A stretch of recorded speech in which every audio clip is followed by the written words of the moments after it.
사도 바울은 고린도 교회 성도들 중에 부활이 없다고 주장하는 것으로 인해 분쟁을 일으키려 하는 자들을 향해서 예수님은 성경대로 죽으셨다. 우리의 죄를 지시고 또 성경대로 사흘 만에 다시 살아나셨다. 라고 분명하게 증거하죠. 그러므로 예수 그리스도를 믿는 이들 역시 반드시 부활할 것이다. 라고 단언을 합니다. 그러니까 예수님이 죽으시고 예수님이 살아나신 것 때문에 그를 믿는 자들은 반드시 부활하게 된다. 이것은 부활이 단순히 죽음 이후의 사건이 아니라 예수님을 믿는 이들이 살아야 될 이 땅에서 경험되어야 할 사건이다. 라는 것을 강조하기 위함이에요. 그냥 단순히 죽음 이후에 부활이 있고 천국이 있고 이러한 것이 아니라는 거예요. 그 핵심의 근거가 뭐냐? 31절 말씀을 통해서 확인할 수 있어요. 형제들아, 내가 그리스도 예수 우리 주 안에서 가진 바 너희에 대한 나의 자랑을 두고 단언하노니 나는 날마다 죽는다. 날마다 죽는다고 하는 것이 육체의 죽음입니까? 영원한 천국에 대한 소망과 확신, 부활이 죽음 이후의 것이라고만 한다 그러면 이런 말씀이 의미가 없어요. 바울이 목숨이 몇 개입니까? 아니잖아요. 여기서 날마다 죽는다고 하는 것은 예수 그리스도 안에서 자신의 그 자아, 우리가 갖고 있는 소위 전인격이라고 하는 모든 우리 인간의 생각들, 의지, 감정까지도 날마다 죽는 거예요. 그래서 부활은 단순히 죽음 이후의 사건만을 의미하는 게 아니라 이 땅에서 예수를 믿는 자로서의 삶을 살아가야 한다. 예수님을 믿는다고 하면서도 부활이 없다고 주장하는 것은 결국 이 땅에서 34절 깨어 의를 행하고 죄를 짓지 말라. 그러니까 깨어서 의를 행해야 됨에도 불구하고 의를 행하지 아니하거나 죄를 짓고 있기 때문에 부활이 없다라고 주장하고 있는 것이라고 해도 틀리지 않다라는 거예요. 다시 이야기하지만 오늘 우리도 예수님을 믿는다라고 이야기하면서 날마다 천국에 대한 소망과 확신이 없고 정말 당신 구원 받았습니까? 라고 물을 때에 우리 안에 명확하게 대답을 하지 못하는 것은 결국 우리의 삶의 행태가 깨어있지도 않고 의를 행하지도 않고 죄를 짓는 데만 빠르기 때문에 그러하다라는 거예요. 그래서 바울은 고린도 교회 성도들이 부활이 없다고 하는 그 안타까운 그 논쟁의 거리로 삼은 것을 가지고 정말 예수님 믿는 믿음은 이 땅에서 의를 행하는 것이고 날마다 죄를 멀리하는. 그래서 우리가 사도 바울의 서신서들을 연구할 때 두 가지로 크게 구분을 하잖아요. 대부분의 서신이 전반부는 이론, 진리에 대해서 증거하고 하반부, 후반부에는 그 삶의 태도에 대해서 증거한다고 우리가 알고 있지 않습니까? 그러니까 예수님을 믿는 것은 어쩌면 이론이라고 할 때 믿는다고 하는 것은 삶의 태도로 실제라는 거예요. 실제. 구원도 천국도 소망도 다 그렇다는 거예요. 그런데 왜 사람들이 말로는 믿는다고 하는데 이 땅의 삶에서는 실제적으로 구원이나 소망이나 천국에 대한 확신이 없느냐? 그것은 삶의 태도가 불분명하기 때문이다. 진리이신 말씀에 대한 그 바른 태도가 없기 때문이다. 라는 것을 이야기하죠. 부활도 마찬가지입니다. 부활을 의심하는 자들이 있어요. 오늘 35절에 보니까 그들은 이런 질문을 합니다. 죽은 자들이 어떻게 다시 살아나느냐? 또 어떤 몸으로 오느냐? 라고 질문을 해요. 이러한 질문은 성도들의 부활할 몸이 어떤 성질의 것인지에 대해서 묻는 것이죠. 그런데 이렇게 묻는 물음 안에는 기본적으로 유대계 그리스도인들 중에 갖고 있었던 사상이 있잖아요. 예수님 당시에 바리새인들이 예수님께 물어봐요. 특별히 사두개인들이 부활이 없다고 주장하면서 예수님께 묻잖아요. 7 형제가 있는데 다 첫째 형제가 한 여자와 결혼해서 7이 다 그 여자와 결혼했는데 다 죽고 마지막 여자도 죽어요. 그러면 부활할 때에 누구의 아내가 되겠습니까? 라고 사두개인들이 예수님에게 물었던 본문이 있죠. 저들이 이러한 질문을 한 것은 예수님께서 이렇게 가르치십니다. 저들이 성경도 알지 못하고 하나님의 능력도 알지 못하기 때문에 오해한 것이다. 그 오해한 것에 의한 질문이다. 그러면서 부활 때는 어떻다고 이야기합니까? 마태복음 22장 30절에 장가도 아니가고 시집도 아니가고 하늘에 있는 천사들과 같이 된다. 부활 때는 이 땅의 삶과는 전혀 다르다는 거예요. 이 땅의 삶은 그냥 단순하게 어떤 하나의 모형이지만 부활 때에 천국에서는 그런 것과는 전혀 관계가 없는 다른 모습이라는 거죠. 그러니까 어쩌면 우리가 먼저 돌아가신 분들을 보면서 부활 이후에 그러니까 죽음 이후에 천국에서 우리가 다시 만난다. 다시 만날지 못해요. 똑같은 얼굴 행태가 아닐 수 있거든요. 하나님께서 부활 때에는 이 땅의 것과 전혀 다른 그러한 모습을 이야기하시거든요. 그래서 사도 바울은 부활에 대해 오해하고 있는 이들에게 설명하기 위해 어떤 비유를 듭니까? 오늘 36절에 보면 뿌리는 씨, 즉 땅에 심은 씨앗 비유를 통해서 가르쳐주고 있어요. 씨앗이 땅에 심겨져 썩어 죽어야지만이 완전히 새로운 형태의 식물이 나타나잖아요. 우리가 정말 작은 씨앗을 심어요. 그런데 그 씨앗이 자라면 뭐가 된지를 잘 몰라요. 씨앗을 잘 모르는 사람. 그리고 씨앗이 자라났을 때에 이게 그 씨앗이었구나 라고 우리가 아는 거죠. 땅에 심겨져 썩어 죽어야지만이 완전히 새로운 형태의 식물. 그러니까 우리 육신의 죽음 역시 마찬가지죠. 오늘 본문에 보면 매우 중요한 단어를 써놓고 있어요. 38절. 하나님이 그 뜻대로 그에게 형체를 주시되.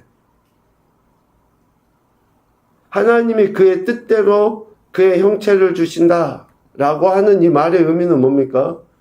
우리 인간은 표현이 그렇지만 죽었다 깨어나도 이해할 수 없어요.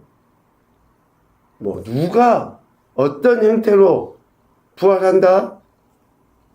전혀 이해할 수 없어요. 어떤 분은 그러죠. 우리 인간이 태어나서 죽을 때까지 가장 아름다운 모습, 가장 건강한 모습으로 부활한다라고 이야기해요. 그 이야기 맞을 수도 있고 틀릴 수도 있어요. 우리 인간이 태어나서 죽을 때까지 가장 아름다운 모습이 언제였을까요? 우리는 모른다고요. 하나님이 그의 뜻대로 그에게 형체를 주시기 때문에. 그러니까 어떤 분이 사고로 팔을 잃었어요. 그렇게 사시다가 죽으셨고 다음에 부활할 때는 두 팔이 생생한 모습으로 부활한다. 일 수도 있고 아닐 수도 있어요. 우리 생각은 그렇잖아요. 두 팔이 다 있으면 어때요? 가장 아름다운 모습인 것 같죠. 그런데 예수님이 뭐라고 이야기하십니까? 두 팔이 다 있고 형제를 실족하게 하면 팔 하나가 없는 것이 더 낫다라고 이야기하지 않아요. 그러니까 제발 우리의 이성의 범위 내에 하나님을 가둬놓는, 심지어는 부활에, 그러니까 우리가 죽음 이후의 일들까지도 우리 인간의 이성의 범위 안에 갖다 놓고 하나님을 가둬두는 이러한 행태를 우리가 보이는 거예요. 하나님의 뜻대로 하십니다. 이 땅의 피조물이 저마다 다른 육체를 가졌듯이 하늘에 속한 해와 달과 별도 각기 다른 영광이에요. 여러분 예전에 우리 이런 설교들을 부흥 강사나 누구들을 통해서 아마 들은 경험들이 많을 거예요. 그러면서 이러한 설교를 가지고 하늘에서도 이 땅에서처럼 영광의 계급이 나눠져 있다. 해의 영광을 받은 사람도 있고 그보다 좀 더 못한 달의 영광을 받은 사람도 있고 그보다 못한 별의 영광을 받은 사람도 있다. 저는 그것은 잘못된 해석입니다. 우리가 육신의 이 땅의 행체 모습이 다른 것처럼 하늘에서도 그 행태가 다르다는 것을 이야기하는 것이지 영광 자체가 다르다는 것을 이야기하지 않아요. 우리는 해는 가장 밝고 아름답기 때문에 그보다 좀 더 못한 달, 그보다 못한 별로 이야기하지만 결코 그렇지 않습니다. 하나님이 그 뜻대로 주셨는데 해면 어떻고 달이면 어떻고 별이면 어때요? 하늘에서의 영과 형체가 다르다는 것을 이야기하는 거지 상급이 다릅니까? 더 나아가서 어떤 사람은 천국에서는 화려하고 금은보화의 집으로 지어진 집에 들어가고 하늘에서 어떤 사람은 지푸라기 나무로 지어진 집에 들어가고 여러분 그렇게 하면 하나님이 공의 하나님이십니까? 그런 해석들 우리는 많이 들어서 진정 천국에 대해 오해요. 그러다 보니까 지금 내 삶의 신앙의 행태 안에서 내가 죽어도 천국 가봤자 내가 해놓은 공덕이 없으니 천국에 가서 뭐 하루만 집에 살면 얼마나 창피스러울까. 그러지 않아요? 내가 지금 하나님 앞에 한 것이 없는데 천국 간다고 한들 그러니까 더더욱더 예수 그리스도를 제대로 믿지 않는 거 아니에요? 여러분 오해하지 마세요. 그렇지 않아요. 행태가 다른 거예요. 행태가. 그것을 지금 이야기합니다. 어떠한 형체로 부활하느냐의 문제가 아니라 죽은 이들이 예수 그리스도로 말미암아 하나님의 뜻 안에서 부활하게 된다는 것 자체가 성도가 누릴 수 있는 영광이라는 거예요. 어떤 행태의 문제가 아니라 부활한다는 것 자체가 성도가 누리는 영광이라는 것을 이야기합니다. 여러분 어떤 형태로 부활하실 것 같아요? 그래서 현재의 몸과 부활의 몸은 완벽히 대조된다는 것을 이야기해요. 오늘 42절 이하에 사도 바울은 여러 가지로 표현을 해주고 있습니다. 첫째, 썩을 것으로 심고 썩지 아니할 것으로 다시 살아난다. 썩지 아니할 것은 우리 육체가 이 땅에서는 죄의 결과로 인해서 늙고 병들지만 부활 때는 그렇지 않다는 거예요. 그러니까 이런 결과로 다시 살아나는 것을 의미하지. 또 하나, 욕된 것으로 심고 영광스러운 것으로 다시 살아난다. 이 땅에서는 우리가 죄로 말미암아 부끄러움을 당하고 그런 수치스러운 존재이기도 했지만 부활 때는 죄로 인한 수치를 당하지 않게 된다. 그것이 부활이 우리에게 주는 소망 아닙니까? 또 43절 하반부에서도 이야기하잖아요. 약한 것으로 심고 강한 것으로 다시 살아난다.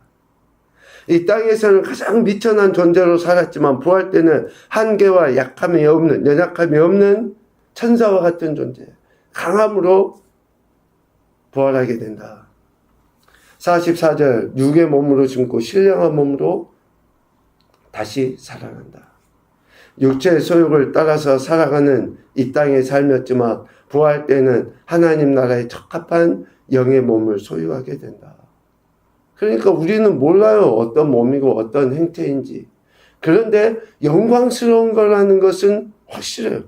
영광스러운 거. 왜? 하늘에는 하나님 나라에는 영광 자체만 있으니까. 결코 뭐 약함이나 뭐 추함이나 이런 것은 전혀 없다는 거예요. 늙고 병들고 아프고 하는 것도 없어요. 그래서 늙지 않는다는 말도 나이를 이야기하지 않아요. 나이. 뭐 70이면 늙고 80이면 늙은 겁니까? 이런 육체에 비유하는 할 수 없는 그런 아름다움을 이야기합니다. 그러니까 천국에 대해서 우리가 이 땅의 눈에 보이는 것으로 천국을 바라보기 때문에 사람들이 오해할 뿐 아니라 소망을 두지 않아요. 죽어서 천국 가는 것보다 이 땅에서 천국을 소유하기 위해서 물질이 많아야 되고 명예도 가져야 되고 그러한 생각을 가지고 신앙생활을 하고 있으니 자기 의만 드러내게 되고 심지어는 목회하는 것도 그런 거 아닌가. 또 직분을 받은 것도 그런 명예직으로 생각해서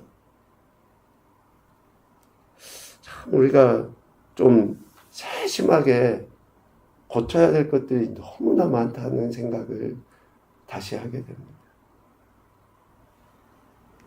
교회 공동체들의 모임인 노회나 총회도 마찬가지고 우리가 진짜 하나님 나라 백성으로 천국에 대한 소망과 부활에 대한 확신을 갖고 살아간다고 하면 이래서는 안 되죠 라는 생각을 다시 한번 하게 되죠.